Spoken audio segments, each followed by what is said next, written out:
Image copyright Getty Images. All the indications are that President Trump will refuse to recertify the present Iran nuclear deal sometime before the due date of the 15th of October.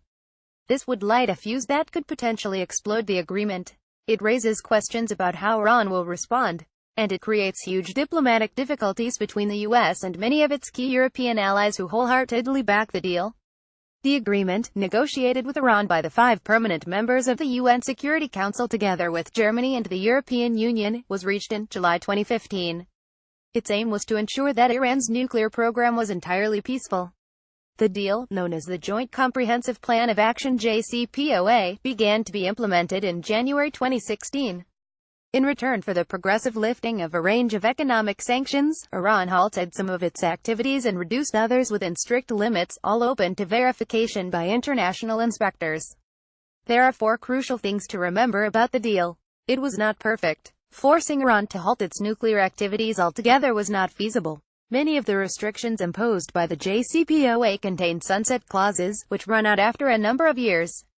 What happens then is a valid question, but it was felt by all the parties that constraining Iran's nuclear program for the immediate future was a deal worth taking. It is easy to forget that there was a real concern at the time the deal was being negotiated that without an agreement there could be a military conflict. Image copyright Getty Images. Image caption. Donald Trump spoke at rallies criticizing the Iran nuclear deal. During the presidential campaign, Israel was pressing for military action. Many of Iran's Arab enemies in the Gulf quietly backed such a step, and there were questions as to whether the U.S. itself might have to use force to prevent Iran developing the capability to manufacture and deliver a nuclear weapon. Sound familiar? It is much like the position that the U.S. is in today with North Korea. The JCPOA was intended to manage Iran's nuclear activities, avoiding a recourse to war. The JCPOA was about Iran's nuclear program and nothing else. Iran does many things that the U.S. and its European and Middle Eastern allies believe are damaging to security in the region. That is an important but a different matter, one that I will come back to in a moment. The JCPOA was and is a nuclear deal, pure and simple. And that brings me to perhaps the most fundamental point of all. Congressional oversight. Everyone, and that includes the UN's nuclear watchdog and all of the signatories including senior figures in the Trump administration, believes that Iran is abiding by the agreement to the letter. Media playback is unsupported on your device. Media caption. A timeline of what Trump said about the Iran deal. Enter the U.S. Congress.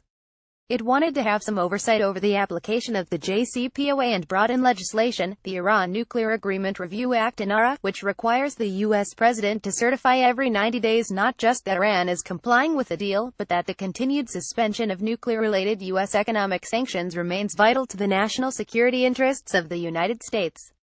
So far, despite criticizing the Iran nuclear deal at every opportunity, President Trump has grudgingly recertified the JCPOA under this legislation.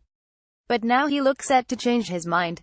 Assuming he does now refuse to recertify the deal, insisting that it is no longer in U.S. interests to do so, what then? What does it mean and what happens next? The crucial point to grasp is that the Iran deal JCPOA and the U.S. legislation INARA are 2 totally different things. By decertifying the Iran deal, Mr. Trump would not be withdrawing from it. He would certainly be making a fundamental point about his view of its utility. He would be opening up a path under which Congress could effectively cease U.S. compliance with the deal. The return of sanctions. But in practical terms, this is a multinational agreement that is being adhered to, and thus it would remain active with or without a certification from Mr. Trump. Of course, having decertified the deal, the president could simply reimpose some or all of the economic sanctions that have been waived under the JCPOA, and this would certainly mean that the U.S. was no longer complying with its terms of the deal. But the more likely scenario would be that under the U.S. INARA legislation the whole issue would go to Capitol Hill for the U.S. Congress to decide. Opinion there is divided. There is clearly no warmth felt towards Tehran, but at this stage it is not clear what Congress might do. Image caption. The Iran nuclear deal was announced in Vienna, Austria, in July 2015. Would it reimpose some or all sanctions, thus pulling the U.S. out of the deal, or decide to bide its time? There are indications that some of those on Capitol Hill most critical of the deal at the time are now reluctant to tear it up. Now we come to another crucial aspect of this whole business, the ostensible reason why Mr. Trump may decertify the agreement in the first place. Regional risk. Iran is seen by the West and its allies as a major problem in the region. Paradoxically, the U.S. itself helped to facilitate Iran's rise as a regional player through its destruction of the Saddam Hussein government in Iraq. Iran has an important say with the Shia-dominated government in Baghdad. It, along with its proxy militias, is a major player in Syria. And it has a hand in the conflict in Yemen, though there is debate about the scale of its activities there. Add in worries about its missile programs and its alleged support for terrorism, and there are good reasons for concern about its growing regional influence. The JCPOA agreement has not changed Iran's wider behavior. Image copyright Getty Images. Image caption under the deal, Iran's uranium stockpile will be reduced by 98% to 300 kilograms, 0.3 tons for 15 years. The activities of Iran's Revolutionary Guard Corps and its missile research effort have continued. The JCPOA was never intended to tackle these wider issues. But in some basic sense, Mr. Trump looks set to contend that Iran is not living up to the spirit of the deal. It's not playing nice, and that is why he will choose to decertify it. The Trump administration wants to get tough with Tehran. The president is likely to set his decertification of the JCPOA as part of a wider set of policies intended to punish Iran, as he would see it, for its bad behavior. Media playback is unsupported on your device. Media caption Trump and Rouhani trade insults and UN podium duel. All sorts of new sanctions could be on the table. Remember, there is still a whole battery of sanctions in place both from the US and the EU for a variety of other things separate from the nuclear program, such as terrorism or human rights violations. One suggestion is that the Trump administration might decide to brand the whole of Iran's Revolutionary Guard Corps as a terrorist entity. This body, part security force, part military, part ideological vanguard, also controls a significant part of the Iranian economy.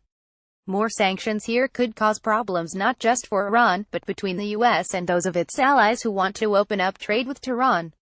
Tehran's response is so if, as expected, Mr. Trump does decertify the Iran nuclear deal, it is not necessarily the end of the agreement. Image caption Iranian President Hassan Rouhani said the US would damage its own reputation if it violates the nuclear deal. America's allies are lining up to encourage both the White House and Congress to stick with the deal. Even if Congress chooses not to reapply sanctions for now, the next problem becomes the scope and impact of the Trump administration's wider policy towards Tehran. Iran for now is likely to do nothing. It will see decertification as an internal legal U.S. matter, and is likely to continue to adhere to the agreement. Indeed, it may well relish the widening split between Washington and its key European allies. But the way Tehran responds to any other U.S. steps may well decide the fate of the nuclear deal. Remember, this is a U.S. administration dominated by military figures, many of whom have been up against Iranian-backed forces in the field. They may back the nuclear deal, but also want to see Tehran held to account for its actions. Insulating the JCPOA from Team Trump's wider Iran policy is not going to be easy, and over time, it may well influence thinking towards the utility of the agreement in Iran itself.